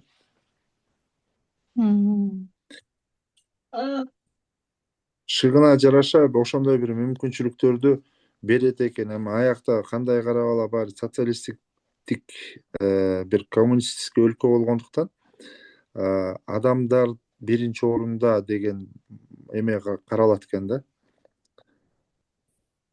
Ошол жагынан бир күчтүү, жакшы бир нерселер бар экен. Бирок менин оюмча ошо кесиптик жакка азыркы учурда аябай маани берсеңиздер абдан жакшы болмок. Негизи мелкая моторика деп коет да. Бул балдардын өзгөчө жанакындай ТЖС деп коет го. Турмуштук оор кырдаалдан келген үй бүлөлөрдүн балдарынын эжеке көбүнчө мындай эмеси кун коюусу кыска болот да, бирок күчтүү болот. Анан ошондуктан бул балдарга эгерде силер ар тараптуу 3-4 профессияны бир берсеңер абдан жакшы болмок. Антесе көптөгөн кесиптик лицейлердин директорлору менен дагы жолугуш. Антан такыр чыга албай коюшту. Анан азыркы учурда мисалы IT программирование деп кошуп атышат. Эми менин оюмча кесиптик лицейлерде IT программирование кандай деңгээлде окута алышат билбейм. Бирок азыркы учурда эң актуалдуу нерсе бул блогерство да. Карасаңар, Кыргызстанда деле блогерлер аябай жакшы акча таап атат, иштери да жакшы кетип атат. Демек, онлайн продажа, мисалы онлайн азыркы учурда элдин баары Темудан сатып алып атат, туурабы? Бу жакта отургандар сатып алып атышат Темудан. Демек, онлайн купля-продажа, блогерство ошол аябай катуу кетип баратат. Демек, кийинки учурларда ушул аркылуу адамдан көбү сатып алат. Демек, бул балдарга биз телефон аркылуу соода кылганды үйрөтүшүбүз керек, телефон блогерствону үйрөтүшүбүз керек. Мындай телефон начар жаман дебес, ошол жака телефондор менен өздөрүнө личка ачып, балким алып сатканды үйрөтүшүбүз керек. Ошол нерселерди мындай туура пайдаланышыбыз керек го деп ойлойм. Туура. Кечирип коңуз, мен сизге бул вопросту берген себебим, мына биз 12 жылдык өтүп атпайбызбы? Ооба. Вот 12 жылдык өткөндө уже кесиптик лицейлерде 2 жыл профессияны окутат, анан общеобразовательныйларды окутуп, аларга аттестат берилчү эле да. Анан уже акырындык менен 2-3 жылдын ичинде уже профтех системасынан бул аттестаттар алынат окшойт да. Значит, бул мектептерде гана окутулат, анан биздин базалар, кесиптик окуу жайлардын мощный базасы бар окуу жайлар бар да. Керек болсо бир ферма, бир айылдыкындай болгончу. Анан Кыргызстанда ушул кандай болуп калат болду экен? Ушул системанын базасы кандай болуп калат? Кесипти окутуу эми баягы неме деп атат, мектептен ошо УПК деп койчу эмес белек баягы. Менин оюмчачы, бул бизде дагы эле бир түшүнүк бар да, өйдө жактан түшүрсө ошол 100% кылыныш керек дегенчи. Эми ооба түшүп атат, бирок эми ар бир жердин өзүнүн өзгөчөлүктөрү бар да.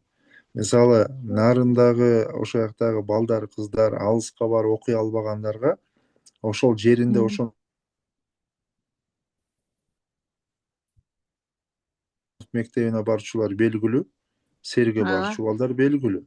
Анан ошол өзүңөрдүн базаңарда эгерде күчтүү балдар, кыздарды окутуп атсаңар, менин оюмча, мындай акыл ордунда болгон жетекчилер деле ойлонушат да он жолучу. Бирок ошол эле кезде профтех лицейлердин кээ бирөөсүндө окуучу жок, эптеп септеген дагы профтех лицейлер көп да эжекеси. Ошондуктан алардын шалакалыгы сиздерге окшогон иштеп аткандарга сөзсүз түрдө терс таасирин тийгизип атат.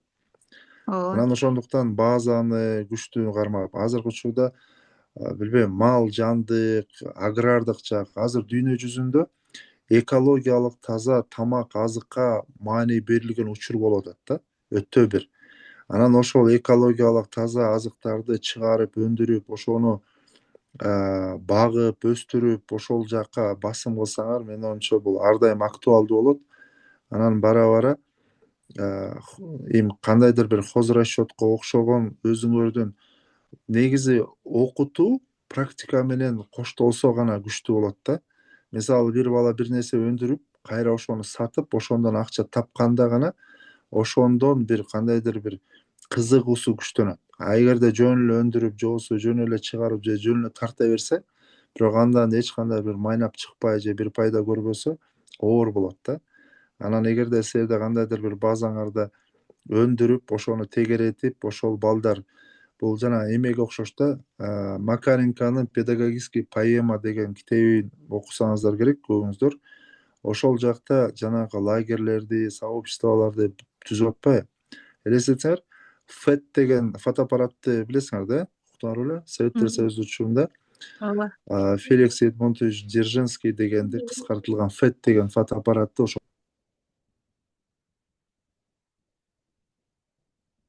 чогултуп сатып, Советтер Союзунун ар кайсы жактарына кыдырышкан. Бул балдар ушунчалык өскөн. Анткени эмнеге? Үйрөнгөн, жасаган, саткан, акча тапкан, ушул процесс керек болуп атат да бизгечи. Мисалы дүйнө жүзүндө көп алдыңкы мектептер, институттар, колледж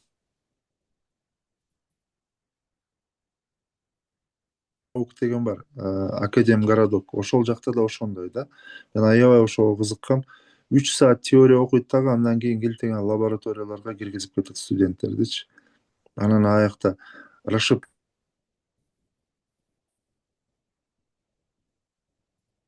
аякта эптеп жасаган да болбойт да.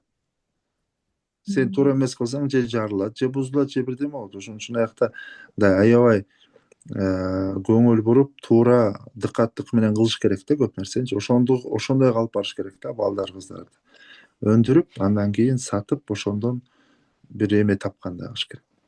Туура айтасыз, прибыль тапкандай болуш керек. Ооба. Ошол барыңыздарга рахмат. Силерде өтө караңга чейин кармадым окшойт. Сурооңуздар болсо. Жок, кызыктуу болуп атат, азыр уккубуз келип атат дейсиз. Эми бул өткөндөн билбей калдым.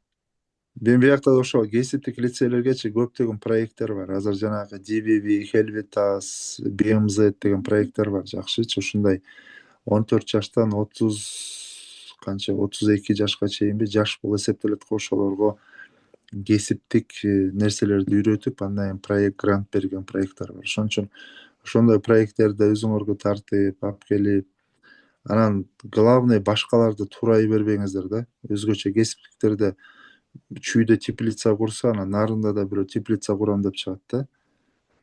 Ал ошода андай эмне кереги бар? Мисалы силер андан көрө нарындагы эң жакшы көп сүт берген бир койду тапсаңар, билбейм, породасы. Койдун сүтүнөн бирдемелерди өндүрсөңөр сонун болмок да. Негизи образование менин оюмчачы азыркы учурда искусственный интеллект кыла албаган нерсе бул сезимталдык да, сезим, эмоция бере албайт ал. Ошондуктан биз педагогдор балдардын жан дүйнөсүн таанып, аларга керектүү болгон ошол руханий азыктарды берип турсак, анан кесиптерде болсо ошо кесибин сүйүп, жакшы көрүп, ошондон бир майнап көргөндөй кылсак, менин оюмча жакшы бир коом, жакшы бир муун келет да. Туура. Ошол. Туура. Чоң рахмат агай. Алтын муун деп жакшы белгилеп өттүңүз. Азыркы муун чындыгында өтө сезимтал, жан дүйнөсү терең, акылдуу муун. Ошол ортодо гармония болбой, хаос болуп жаткандыгы дагы биздин мугалимдердин аң сезим түшүнүгүнөн, ой жүгүртүүсүнөн болуп жатат. Бул жерде дагы бирөө жазыптыр. Азыр биз ушул сиз айтып жаткан жакшы нерселерге жетишибиз кыйын го мугалим катары дептир. Ошо биз мугалимдер өзүбүз өзгөрсөк, анан билим берүүнүн мазмуну өзгөрмөк чындыгында. Анан ушундай сабакка атайы убактыңызды бөлүп, маанилүү маалымат айтып, маек куруп бергениңиз үчүн терең ыраазычылык билдиребиз. Рахмат агай сизге. Силерге да рахмат, ийгиликтер, жакшы туруңуздар, барыңыздар, аман эсен. Алдыда сабактар уланат. Урматтуу кесиптештер, убакыт бөлүп сабакка катышып бергениңиздер үчүн терең ыраазычылык билдиребиз. Сак саламатта туруңуздар. Рахмат сиздерге дагы, өзүңүздөр дагы бейпилтин. Чоң рахмат. Аябай кызыктуу сабак болду. Нургүл делесинде Нурбек агай жакшы сабак өтүп берди, кызыктуу. Рахмат. Чоң рахмат эжеке. Митте катышып аткандарда сиздерге терең ыраазычылык билдирем.